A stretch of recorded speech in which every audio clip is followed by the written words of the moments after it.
massive headache.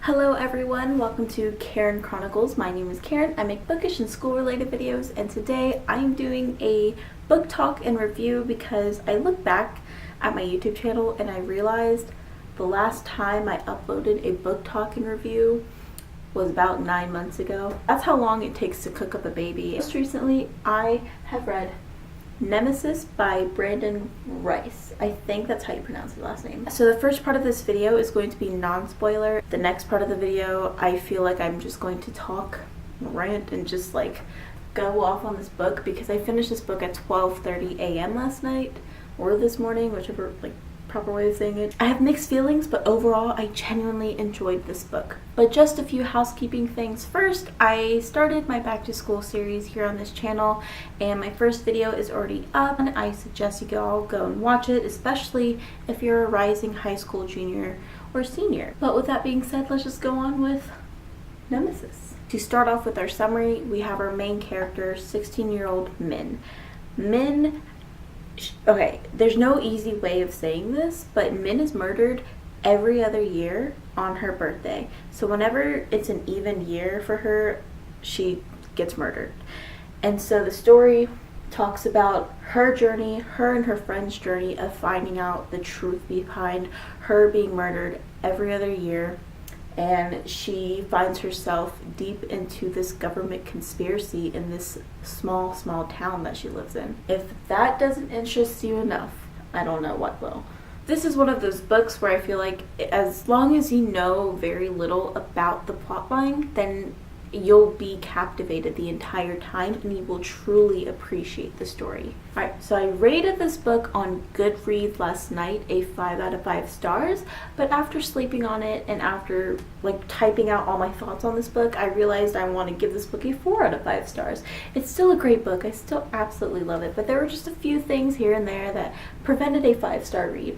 But as you know, if you've been watching my videos or if you watched my booktube-a-thon TBR, you'll know that I am not a critical reader, nor am I a critical reviewer, but I absolutely love this book, so I gave it 4 out of 5. Alright, I have to hold my laptop for this part because I got my notes, I got the receipts. Let's talk about the characters first. So I was browsing through a lot of the different reviews on different websites for this book this morning, and I noticed that a lot of people said that they didn't connect with the characters, or that the characters were just angry teenagers most of the time, and that's one thing that they just really didn't like about the book. However, I loved the characters. This book takes place in 2017, and all of the main characters in this book are 16-year-olds in 2017. I know what it's like to be 16 going on 17 in 2017, because that was me last year. When you really read the story and think about everything that the characters are going through, they have valid reasons as to why they should be angry the entire time. Our main character, Min, I love this girl. She started off really strong. She just went, you know what? I'm 16 years old. I've been murdered for 10 years and I'm still here. What the heck is going on? And so Min was really the first one to take that first step, and she really wanted to delve in deeper into what the heck is going on. Her best friend, Tak, kind of got on my nerves. I can see where the negative reviews come in for Tak, but I think Tak is the best representation of what a best friend would do to help their friends out in tough, stressful adult situations. You know that like slight feeling you get when you see your friend hanging out with someone you guys mutually just don't like? Tak expressed those feelings just very externally, and I understood it. There's also another character, Noah. He's very important to the story, but I can't tell you anything about Noah because I'm just saying too much at that point if I do, and it's just, you can't know about Noah other than the fact that he's an important character if you want to truly enjoy the story. Anyway, I really did like his character as well, and I did like how he ended up in the end of the book, just saying. It's really hard making a non-spoiler video. Anyway, overall what I'm trying to say about these characters is that I like them. I think Brandon Rice did a really good job at writing the characters and really capturing the 16-year-old stressed out, angry mindset in 2017, especially if they're in the middle of a government conspiracy. Like, in a small town especially. Oh, also there are two different perspectives in this book, Min and Noah's. I think the alternating perspectives worked out really well. Both of the voices were just very distinguishable. They're very different characters. I enjoyed that. Alright, so let's talk about the pacing in this book. Okay, I gotta put this down. Alright, so this book has 446 pages in it. I started reading Saturday night and I finished Sunday night. So it took me like 2 nights to finish this book, and this is such a fast-paced book despite there being 400 pages, because you just like, you finish one chapter and you're just like, well crap, I gotta continue reading. Like, I can't just stop in the middle of that part.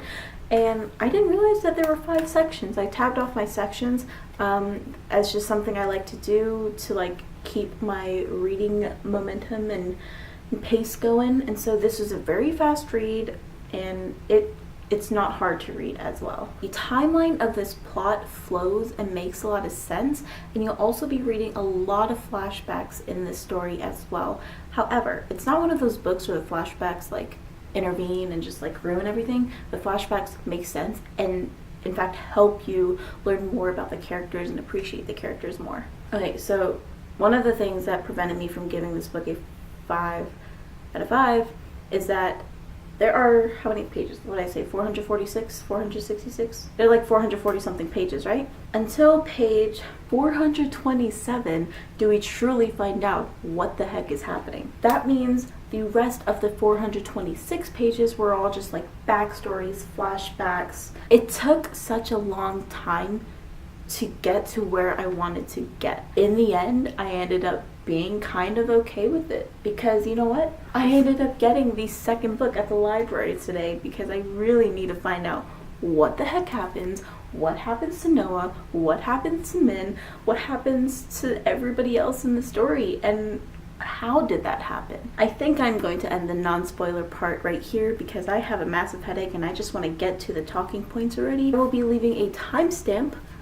somewhere here, the ending, so you can go ahead and skip through the spoilery part. So I'm assuming you all have read the book. It took a really, really long time for us to figure out that these kids are dead. It took me to page 427 for Black Suit to say, the planet has been destroyed. You are all dead. What? I don't know. I really like the characters in this book, and I think the author like really put himself in that 16-year-old in 2017 mindset. That really only happens once, you know. 2017 only happens once. Unless, you know, you believe in alternate universes where like 2017 somehow happens twice. One thing though, there were just so many people in this story. I know there was only like 60 something people in their class, but come on now.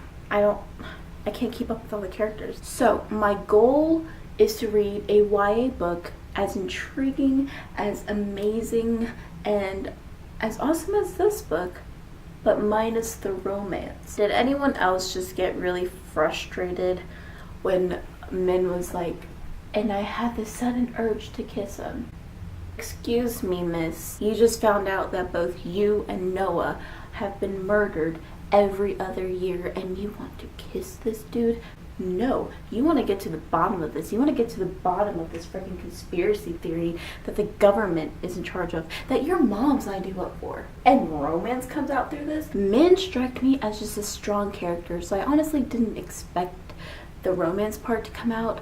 If this book didn't have the romance, maybe it wouldn't have made sense in the end, because, you know, I gotta pull up the receipts. Noah goes, don't you see? It was you, Min, all along. You are my nemesis.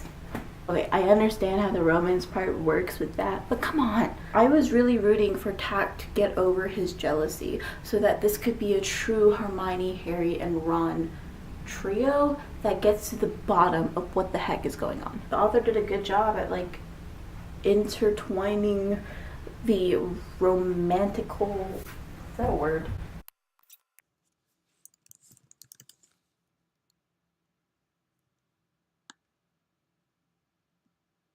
Alrighty then, moving on. He did a good job at like making sure the romance part fits in with the ending and the cliffhanger and keeps you like, I just want a strong female young character that knows that the world is about to end, and so she just wants to get done. And that's just one thing I don't really like, like about a lot of YA books. Anyway, I'm done with that. So I finished the spoiler part of this video. Thank you for skipping through. If you haven't read the book, I suggest you all go and read it. Let me know how you like it. But that is all for this video. I hope you all enjoyed. If you did, please give this video a thumbs up and please subscribe. And please let me know what kind of back to school videos you want to see, because your girl's got some ideas, but they're very limited to certain age groups and people. So bye everyone.